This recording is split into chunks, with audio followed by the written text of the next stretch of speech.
काही दिवसापूर्वी काही विघ्नसंतोषी मंडळींनी वेस पाडण्याचा घाट घातला होता। त्याला माननीय उच्च न्यायालय यांनी चपराक दिलेली। या ठिकाणी आमचे सहकारी नगरसेवक दत्ताजी कावरे हे माननीय उच्च न्यायालयात आम्ही PIL दाखल केली होती आणि त्याचा काल निर्णय झाला आणि त्यांनी त्याला स्थगिती दिलेली आणि कलेक्टर तसंच महानगरपालिकेचे आयुक्त यांना या विषयीचं जतन करावे म्हणून असं पत्रामध्ये लिहिलेलं आहे। त्यांनी त्याच्यामध्ये सांगितलेलं आहे की जे स्पष्टीकरण त्यांनी त्यात पाहिलं त्याच्यामध्ये त्यांनी सांगितलं की दिल्ली पुरातत्व आर्किओलॉजिकल डिपार्टमेंट दिल्ली यांनी वेळोवेळी पत्र व्यवहार केलेले आहे आणि ही वेशीचं जतन करा असं सांगितलेलं असताना देखील काही लोक या ठिकाणी वेस पाडण्यासाठी घाट घातला होता।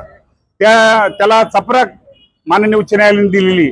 खऱ्या अर्थाने या शहरामध्ये मोठे ज्येष्ठ इतिहासकार होते भूषणजी देशमुख, आज ते आपल्यात नाहीयेत। त्यांची प्रामाणिक इच्छा होती आणि त्यांनी वेळोवेळी या कामासाठी आम्हाला जे कागदपत्र लागत होते जुन्या ऐतिहासिक वास्तूचे ते त्यांनी पुरवलेले आहेत। काही इथल्या आमच्या जुन्या नागरिकांनी कागद पुरवले होते आणि ते कागद घेऊन आम्ही माननीय आमचे दत्ताजी कावरे हे माननीय उच्च न्यायालयात गेले आणि त्यांना काल स्थगिती दिलेली। यापुढे जो विषय आहे की महात्मा फुले आणि सावित्रीबाई फुले यांचा पुतळा उभारायचा। आम्ही याच्यानंतर येणाऱ्या काळात पालकमंत्र्यांची काही दिवसापूर्वी एकनाथ शिंदे यांना पत्र दिलेलं आहे।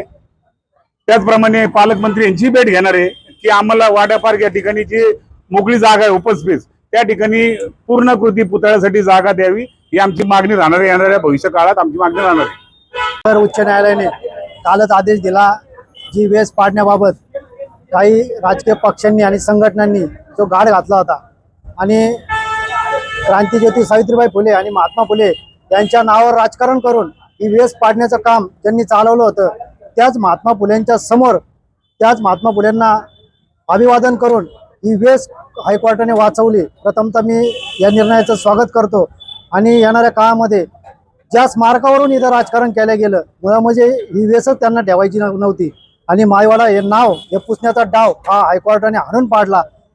जे काही स्मारक आहे ते लवकरात लवकर आम्ही सर्वजण मिळून वाड्या पार्कमध्ये नगरकरांना अभिप्रेत असणारे जे स्मारक वाचनालय सर्व सुयुक्त असं स्मारक व्हावं याकरिता पालकमंत्र्यांची भेट घेऊन आम्ही ती मागणी करणार आणि स्मारक पूर्ण करण्यासाठी अतोनात प्रयत्न करणार एवढंच मी या ठिकाणी सांगतो। औरंगाबाद खंडपीठामध्ये जो संभाजीनगर खंडपीठामध्ये जो विषय दत्ताजी कावरे यांच्या माध्यमातून PIL आम्ही दाखल केली आणि आपण पाहिलं असेल की ही जतन व्हावी याचं संवर्धन राहावं एक सांस्कृतिक ठेवा आहे अशी आमची माळेवाडाकर नगरकर म्हणून इतिहासप्रेमी नगर शहरातील जे काही लोक आहेत त्यांनी पुढाकार घेऊन याच्यामध्ये आम्ही सायन्सची मोहीम घेतली।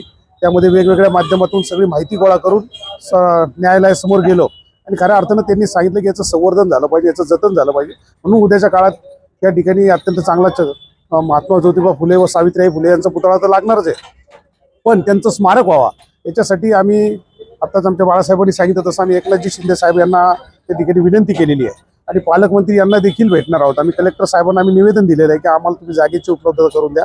निश्चित नगर शहरामध्ये अत्यंत चांगलं असं स्मारक महात्मा ज्योतिबा फुले आणि सावित्रीबाई फुले यांचं होईल। खरं तर त्यांचा जो विचार होता शिक्षणाचा तो पुढे नेण्यासाठी त्या ठिकाणी अत्यंत चांगलं काम दर्जेदार काम त्यामध्ये निश्चित त्याच्यामध्ये अभ्यासिकापासून ग्रंथालय वाचनालय विविध वेगवेगळ्या स्पर्धा परीक्षांचे क्लासेस त्या ठिकाणी भरतील अशा पद्धतीची मागणी आम्ही त्या ठिकाणी केलेली आहे। आज जी चपराक खरं तर काही लोकांना ही वेस पाडून काय साध्य करायचं होतं माहीत नाही पण कोर्टाच्या निदर्शनास आलं त्यांनी विलंब न होता लगेच स्टे दिलेला आहे आणि कलेक्टर आणि आयुक्त साहेब यांना त्याच्याबद्दल आता पुढं त्यामुळे नोटीस निघणार आहे। निश्चित हे माळेवाडाकरांचं नगरकरांचं जे ऐतिहासिक या नगर शहराचा वारसा म्हणून आपण जे नाव घेतो ते जपण्याचं काम आम्ही सगळ्यांनी केलेलं आहे। त्याबद्दल आमचे सगळे सहकारी यांचे देखील मनापासून आभार मानतो।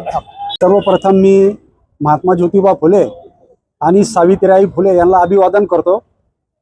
हा काल हायकोर्टाने जो निकाल दिलेला आहे या विषयाला त्यांनी संरक्षित करण्याचा जो निकाल दिलेला आहे त्याच्यामुळं आज नगरकर व माळीवाडाकर आमच्या माळीवाड्याचं जे नाक आम्ही असं समजतो की ही माळीवाड्याची जी वेस आहे हे आमचं नाक आहे आणि त्याला काही लोकांनी त्याला पाडण्याचा प्रयत्न केला, पण हायकोर्टाने मोठा दिलासा दिला.